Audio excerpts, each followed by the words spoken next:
Welcome to Study Hall in our Art Explored segment. We're not about dry lectures here. We dive straight into the real stories behind the art. Yeah, getting beyond just the surface. Exactly. And today, we're really getting into an image you probably know. Eugène Delacroix's Liberty Leading the People. Oh, definitely. It's one of those paintings, isn't it? Even if the name doesn't ring a bell, the image itself is so powerful, so recognizable. For sure. And to really understand it, we've looked at, well, quite a bit. We've got art analysis, historical timelines, artist bios. Resources from museums like the Louvre and MIA, academic takes, even how it shows up in pop culture via Wikipedia. Right.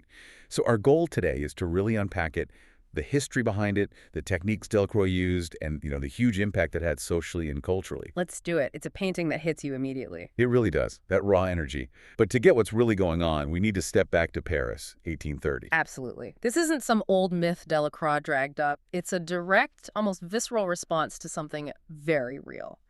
The July Revolution. Right. King Charles attacks? Yeah. He was trying to wind things back, bring back absolute monarchy. Big mistake. Yeah. July 26th, he issues these ordinances, basically shuts down the elected assembly, gags the press, limits voting. It was pretty extreme, stripping away freedoms people had fought for. And that was the spark, wasn't it? Oh, definitely. Paris just exploded, people felt their rights were being trampled, and they pushed back. Hard. Which led to those 3 days of street fighting, July 27th to 29th, Les Trois Glorieuses. The 3 glorious days, yeah. It wasn't a small skirmish. This was a full-on uprising about the future of France. And Delacroix, as an artist living through this, he felt it deeply. There's that quote, right? Yes, to his brother. It's fantastic. He says, "I've embarked on a modern subject, a barricade, and if I haven't fought for my country, at least I'll paint for her." Wow. It really puts you there. Yeah. Makes you think, if you were an artist seeing history unfold like that, what would you paint? It's a powerful question, and it shows how he saw art and national events as completely intertwined, which naturally leads us to Romanticism. Ah, Romanticism. We hear that term thrown around a lot. Yeah. So boil it down for us. What's the essence? Okay, well, think of it as a reaction against the previous Neoclassical period, which was very much about reason, order, duty. Right, very controlled. Exactly. Romanticism flips that. It's all about emotion, individual feeling, imagination, drama. Artists wanted to express the power of human experience using dynamic techniques. Less about perfect forms, more about feeling. So instead of, say, a perfectly posed Roman statue, You get a bare-breasted woman charging over rubble with a flag. slight laugh pretty much sums it up. And Delacroix was a leader in this, deliberately poking the establishment. Oh, absolutely. The academic art world had strict rules. Big, important canvases were for history, mythology. Not for messy contemporary street fights. Precisely. That was considered, well, almost journalistic, not high art. Delacroix painting this event on such a grand scale was a statement in itself. And he'd already been pushing buttons before this, hadn't he? With paintings like Massacre at Chios. Yes, and the death of Sardanapalus. Those were already quite radical, intense, emotional, dealing with contemporary or exotic, violent themes. But Liberty was different because it was happening right there in Paris. Exactly. Not a distant war or an ancient story. This was immediate. It was like turning the front page news into a monumental masterpiece. That was the shock. Taking a current event and giving it that epic treatment, usually say for like gods and heroes. Right. And it wasn't just what he painted, but how. His brushwork is so energetic, You can almost feel the texture. Yeah, it's not smooth and polished like those academic paintings. It feels alive, urgent. That's the romantic spirit coming through. It creates this immediacy, this rawness, a total contrast to that polished, almost invisible brushwork the academies loved. You can practically smell the gunpowder. Yeah. So when this thing was unveiled, what did people think? Was it an instant hit? Mixed bag, really. Some people were completely swept away by the revolutionary fervor, the power of it. But others? Others were a bit unsettled. This blend of gritty realism, the dirt, the bodies, with this grand allegorical figure of liberty. It was unconventional. Bit jarring, maybe. Yeah, jarring is a good word. It didn't fit neatly into their boxes of what art should be. It was like seeing a goddess emerge from a riot. Okay, let's zoom in on her Liberty. She's fascinating because she is both, isn't she?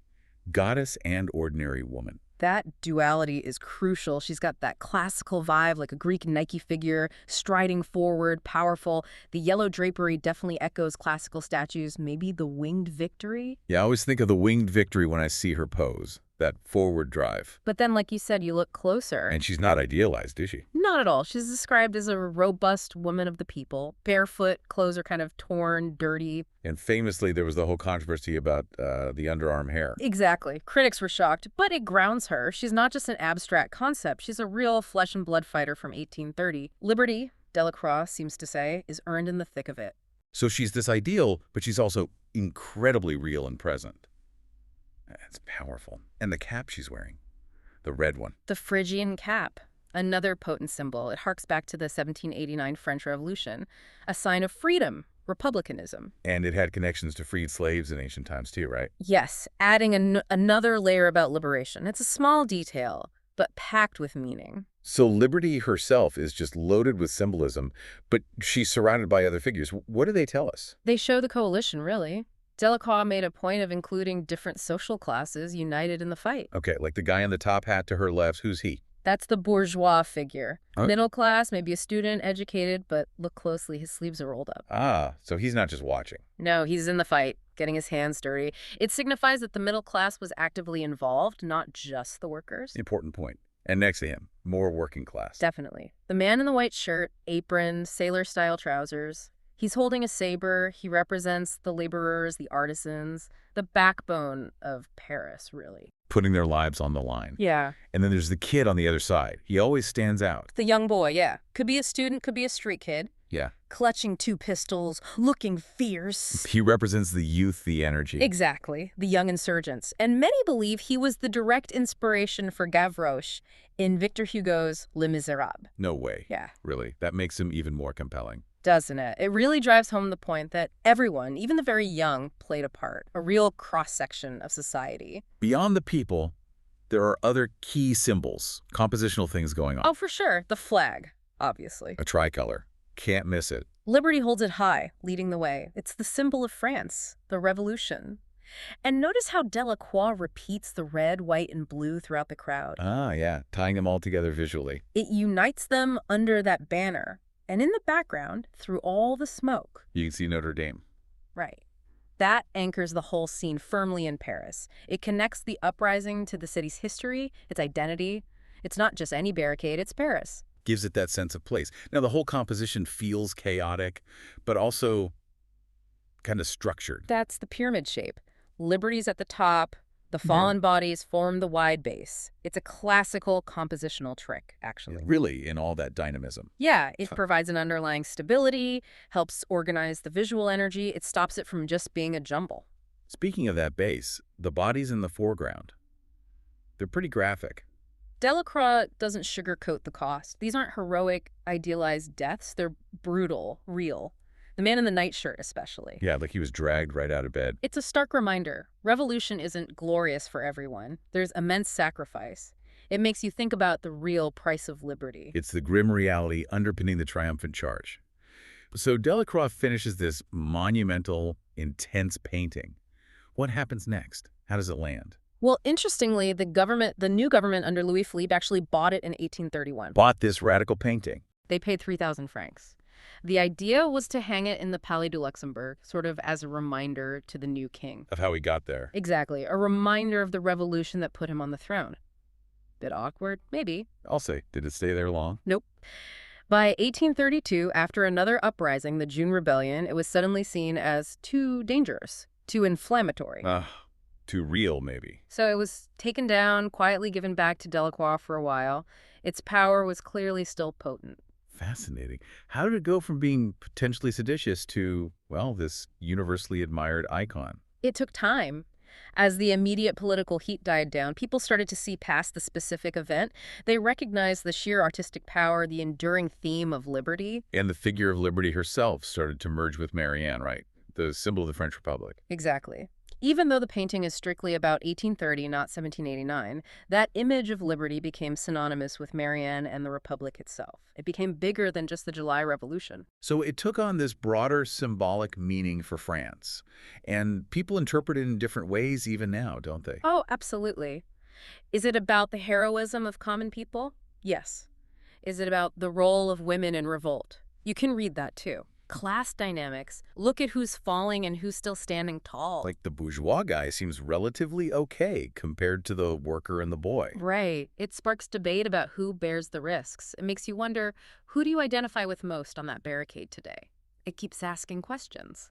And its influence just radiated outwards, didn't it? You mentioned the Statue of Liberty earlier. Huge connection there. Bartholdi's Liberty Enlightening the World definitely takes cues from Delacroix's Liberty, that female embodiment of freedom scaled up for the world stage. Amazing. From a Paris street to New York Harbor. And other places, too. There's a Turkish painting, Eazer's On the Path to Revolution, that conscientiously echoes it to celebrate their republic. And an Irish stamp. Yeah, using similar imagery for Irish nationalism. It's like Delacroix created a visual template for liberation struggles. Wow. And its impact on art itself. That Mia exhibition sounds like it laid it all out. It really did. Delacroix's color, his brushwork, the emotion, it blew the doors open for what came next. Impressionists, post-impressionists, symbolists, they all looked back at him. Who specifically? You mentioned Van Gogh. Van Gogh talked about him in letters. Gauguin was inspired by him. Odilon Redon's dramatic stuff owes a debt. Even Cézanne admired and copied Delacroix. He sort of dialed up the emotional frequency in painting. Opened up new possibilities. And it hasn't stayed locked in museums. It keeps popping up. Totally. It was used by French Republicans, referenced in the '68 student protests. More recently, you see comparisons with images from modern protests, like in Gaza. Its power as a symbol of resistance just endures. Plus that Spanish song, Ay Mama, showing up in John Wick 4, of all places. Right. And then being recreated for the Paris Olympics opening ceremony in 2024. Such a full circle moment, bringing it right back to Paris on a global stage. It shows how deeply embedded it is. It still speaks. And the painting itself has had quite a journey. It lives at the Louvre now, right? Since 1874, yeah. A star attraction. It did have a brief stint at the Louvre Lens Satellite Museum. Where it got vandalized. Briefly, yes. Someone scribbled on it in 2013. Thankfully minor, quickly fixed. But it shows the strong feelings it can still evoke. And it just had a major restoration, finished this year. Huge restoration. They cleaned off centuries of varnish, grime, revealed the original vibrant colors, found details lost to time, like more gold and gray in Liberty's dress, a boot in the corner. Wow. So see it now is like seeing it fresh. Almost like seeing it as Delacroix intended. It's incredible, like rediscovering an old friend. What an amazing story for one painting. So, wrapping this up, what are the big takeaways from this deep dive into liberty leading the people?